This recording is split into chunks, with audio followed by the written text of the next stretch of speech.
Hey everyone, it's Chris Young with the Mortgage Company, and yes, it is Mortgage Monday. Today we're going to cover FHA loans. This content is aimed at real estate agents to educate them so they can better help their clients. But if you're buying a home, or you're thinking of buying a home, or you're even just curious about how stuff works, this will be good for you as well. Now, I want to keep these videos pretty short, but I'm more than happy to go into more depth and detail for anyone who wants more information. Feel free to like, share, and comment with questions or other topics that you want to learn more about. Okay, so let's get into it. FHA mortgages.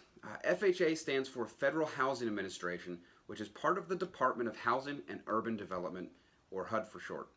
HUD is part of the federal government, which is why FHA loans can sometimes be classified as government loans.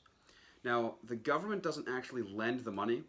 Banks and mortgage companies lend the money, and the government, they simply insure the loan. So, yes, by insurance, I'm referring to mortgage insurance, which on FHA loans is called Mortgage Insurance Premium, or MIP. Now, the mortgage insurance amount varies depending on the down payment and the term of the loan. MIP is also separated into upfront and monthly premiums.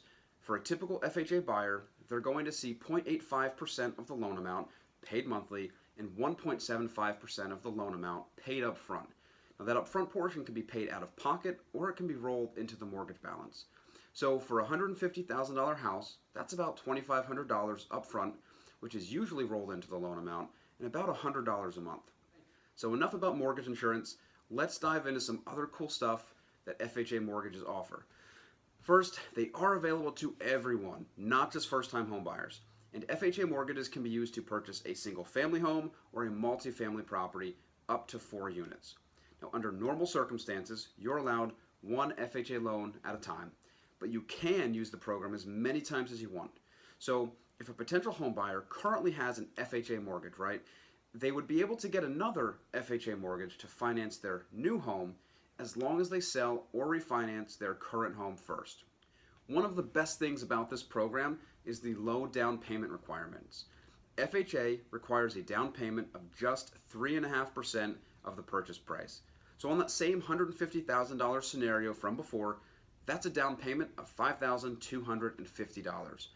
Buyers can also get seller assist to cover their closing costs up to 6% of the purchase price. Now, in addition, their down payment money can be gifted to them, so it is possible for someone to purchase a home with no money out of their own pocket. Another great thing about FHA is how easy it is to qualify compared to other loan programs out there. Technically, FHA will allow a buyer to be qualified with a credit score as low as 500. Yes, 500. But you probably have a better chance of winning the lottery than finding someone who would actually qualify with that credit score. Most lenders, including myself, require a minimum credit score of 620 or above. If a buyer has a score lower than that, there's usually some bigger issue going on that we should be helping them with first anyway.